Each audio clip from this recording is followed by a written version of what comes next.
بسم اللہ الرحمن الرحیم، السلام علیکم جی۔ جوک ٹو اسٹوڈیو سے میں محمد اکمل ملک۔ گزشتہ سال ملا جلا سال تھا ہم سب کے لیے اور پاکستان کے لیے بھی، لیکن اگر ہم اس میں کلاسیفیکیشن کریں تو بہت ساری چیزیں ایسی ہوئیں جو کچھ بہتر بھی ہوئیں اور کچھ چیزیں ایسی ہوئیں جو جنہیں ہمیں بہت مایوس بھی کیا۔ لیکن آج ہم بات کر رہے ہیں rescue double one double to کے حوالے سے، اور ہم یہ دیکھنے جا رہے ہیں کہ rescue double one double to نے پچھلے گزشتہ سال میں کن کن چیزوں کو فیس کیا، کس قسم کے مریض آئے، کس قسم کے ایکسیڈنٹ ہوئے۔ تو اس حوالے سے آج ہم بات کریں گے اور یہ بھی دیکھیں کہ میڈیکل ایمرجنسیز جو ہیں ان کی کیا صورتحال رہی، ایکسیڈنٹس کی کیا ریشو رہی۔ اس حوالے سے آج ہم بات کریں گے۔ تو ہمارے ساتھ موجود ہیں ریسکیو ایمرجنسی آفیسر طاہر عباس صاحب۔ طاہر صاحب کیا حال ہے سر؟ ٹھیک ٹھاک ہے؟ السلام علیکم، اللہ کا شکر ہے۔ ٹھیک ٹھاک۔ طاہر صاحب اگر ہم سال 2023 پر نظر ڈالیں تو اس وقت جو ایمرجنسیز تھیں آپ کے پاس وہ تھی تقریباً 49,000 اور کچھ تھیں، اور اسی طرح اگر ہم 2024 پر نظر ڈالتے تو 68,000، ہاں یعنی جی، کہ ایک فگر بہت بڑا انکریز ہوا۔ اس طرح ہم روڈ ایکسیڈنٹ کی بات کریں تو 6339 آپ کے پاس 2023 میں تھے، اور 2024 میں یہ 7,000 سے بھی ابو چلے گئے۔ تو آپ کیا سمجھتے ہیں کہ ان میں کیا وجوہات ایسی تھیں کہ جو خصوصاً روڈ ایکسیڈنٹس کے حوالے سے جو زیادہ ہوئے، یا اس کی ٹریفک کا فلو زیادہ تھا، یا اس میں آپ نے یہ دیکھا کہ پچھلے سال بھی جب ہم نے بات کی تھی تو آپ یہ بتا رہے تھے کہ لوگ بہت زیادہ کیئر لیس بھی ہو گئے ہیں، بہت زیادہ موٹر سائیکل رکشز کے ایکسیڈنٹ بھی زیادہ ہوئے ہیں۔ تو اس حوالے سے آپ کیا کہیں گے؟ مطلب کیا ہوا اس میں اتنا ایکسیڈنٹ کی ریشو اور میڈیکل دونوں میں بڑھی ہے ہماری؟ جہاں تک میڈیکل کی ریشو ہے تو میڈیکل میں زیادہ چینجنگ آئی ہے، زیادہ بڑھی ہے، جبکہ روڈ ٹریفک ایکسیڈنٹس جو ہیں ان میں کیونکہ تھوڑی ایورنیس جو ہے وہ زیادہ لوگوں میں آئی ہے، اس وجہ سے اس کی تعداد جو ہے وہ کم، اس کی ریشو جو ہے وہ کم ہے۔ باقی جہاں تک بات ہے کہ ظاہر ہے ایک سال کے اندر جو پہلے جو بائکرز اگر کم تھے تو بائکرز کی تعداد بڑھی ہے۔ اس میں اگر آپ ریشو دیکھیں تو سب سے زیادہ ایکسیڈنٹ جو ہے وہ بائک کی وجہ سے ہیں، دوسرے نمبر پہ چنچی رکشہ کی وجہ سے ایکسیڈنٹس ہیں۔ تو انڈر ایج ڈرائیور جو ہیں وہ ہمارے پاس دن بدن بڑھ رہے ہیں، لیکن اب جو ہے اس کی روک تھام کی جا رہی ہے، کیونکہ زیادہ جو ہے انکریج کیا جا رہا ہے کہ جو بھی بائکرز ہیں وہ لائسنس بنوائیں جن کی عمر 18 سال سے زیادہ ہے۔ باقی جو میڈیکل ایمرجنسیز ہیں ان کی ریشو دن بدن مزید بڑھ رہی ہے، کیونکہ آپ دیکھیں کہ جہاں جہاں اگر پہلے کسی ایریا میں ایک ریسٹورنٹ تھا فاسٹ فوڈ کا، تو فاسٹ فوڈ ریسٹورنٹ جو ہیں وہ بھی بڑھ رہے ہیں، تو لوگ کھانے پینے میں احتیاط نہیں کرتے، جس کی وجہ سے میڈیکل ایمرجنسیز بھی زیادہ بڑھتی ہیں۔ اچھا، اس میں ایک تھوڑی سی اور بات ہم یہ دیکھتے ہیں کہ جس طرح کلائمیٹ کا ایک ایشو آ رہا ہے کہ دنیا میں موسمیاتی تبدیلیاں بھی ہو رہی ہیں، تو آپ کیا سمجھتے ہیں کہ ایک تو مجھے اس حوالے سے بتائیے کہ ان کے بھی کچھ اثرات آپ سمجھتے ہیں کہ اس حوالے سے ہو رہے ہیں کہ موسم تبدیل ہو رہا ہے، جو ہماری سردیاں ہیں وہ بھی کچھ تاخیر کا شکار ہو رہی ہیں، اور گرمیوں کا سیزن بھی جو ہے نا وہ کچھ بڑھ رہا ہے۔ اور دوسرا یہ بتائیے، ہمیں بتائیے گا کہ یہ جو میڈیکل ایمرجنسیز ہیں ان کی ریشو کیا اس حوالے سے بھی اثر انداز ہو رہی ہے کہ نہیں ہو رہی؟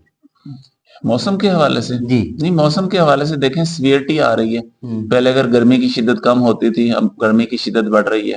اگر ہم کمپیئر کریں پچھلے سال اور اس سال کی سردی کو تو اس میں دیکھ لیں پچھلے سال میں اگر کم سردی تھی تو اس دفعہ زیادہ سردی ہے۔ تو موسمی حالات جو ہیں وہ فیکٹر اثر انداز تو ہوتے ہیں کسی نہ کسی حد تک، لیکن زیادہ تر جو ہے میڈیکل ایمرجنسیز میں سب سے فہرست جو لوگوں کا جو ہے وہ بہتر طریقے سے، بہتر جو ہے حفظان صحت کے اصولوں کے مطابق جو خوراک ہے، جیسے حضور صلی اللہ علیہ وسلم کا فرمان ہے کہ پیٹ جو ہے نا بھوک رکھ کے کھائیں۔ تو اگر ہم، اور مزید یہ بھی کہا جاتا ہے کہ اگر آپ بھوکے رہتے ہیں تو یہ کہیں اس سے بہتر ہے کہ آپ اوور ایٹنگ کی طرف چلے جائیں، بہت زیادہ کھا لیں۔ تو لوگ جو ہیں ان کا کھانے کا جو رجحان ہے وہ ہیلدی فوڈ کی طرف کم ہے، ان ہیلدی فوڈ کی طرف زیادہ ہے۔ یعنی کہ جس طرح ہم کہتے ہیں کہ فاسٹ فوڈ کی طرف زیادہ ہے، یہ بھی تسی دیکھ لو جی لوگوں کے تھوڑا گھٹ کھادا کرو، گھٹ کھانا بیماریاں گھٹ ہوندی ہیں۔ اچھا، دوسرا ہم یہ دیکھ رہے ہیں جس طرح بھی آپ نے بتایا، اگر ہم اس کی ایک اور مزید کلاسیفیکیشن کریں اور یہ دیکھیں کہ گرمیوں اور سردیوں کی ریشو کیا ہے، تو آپ کیا سمجھتے ہیں کہ گرمیوں میں آپ کے پاس میڈیکل ایمرجنسی زیادہ آتی ہیں یا سردیوں میں زیادہ آتی ہے؟ اور اس میں فوگ کا یا دھند کا یا ہم سموک کا کہتے ہیں اس کے کتنے اثرات ہوتے ہیں جو ہیٹ ویو چلتی ہے، اس حوالے سے آپ کیا کہیں گے؟ لیکن جہاں تک اگر گرمی بہت زیادہ ہے تو ظاہر ہے گرمی بہت زیادہ ہونے کی وجہ سے سب سے پہلا فیکٹر تو یہ ہوگا کہ لوگ گھروں سے کم نکلیں گے۔ سیم سردیوں میں بھی ایسا ہی ہے کہ اگر سردی بہت زیادہ ہے، باہر دھند ہے، تو باہر جو ہے روڈز پہ لوگ کم آئیں گے، اس کا مطلب ایکسیڈنٹس کی ریشو کم ہوگی۔ باقی جہاں تک بات ہے کھانے پینے یا پھر میڈیکل ایمرجنسیز کی، تو میرا خیال ہے کہ اس میں کوئی زیادہ واضح تبدیلی نہیں ہوتی۔ اچھا، اس میں کس قسم کی ایمرجنسی سے آپ سمجھتے ہیں کہ میڈیکل کے حوالے سے خاص میں بات کر رہا ہوں کہ کیونکہ ایکسیڈنٹ تو ظاہر کیئر لیس یا مختلف وجوہات اس کی ہوتی ہیں، لیکن کیا آپ سمجھتے ہیں کہ گرمیوں میں ایمرجنسیز کس قسم کی زیادہ ہوتی ہیں اور سردیوں میں کس قسم کی، جس طرح ہارٹ پین ہے یا مسکولر پین ہے یا جس طرح ہم کہتے ہیں کھانسی اور نزلہ بخار ہے یا اس طرح اعصابی کھچاؤ ہے، یہ کس قسم کے موسم میں آپ کی طرف زیادہ پیشنٹس آتے ہیں؟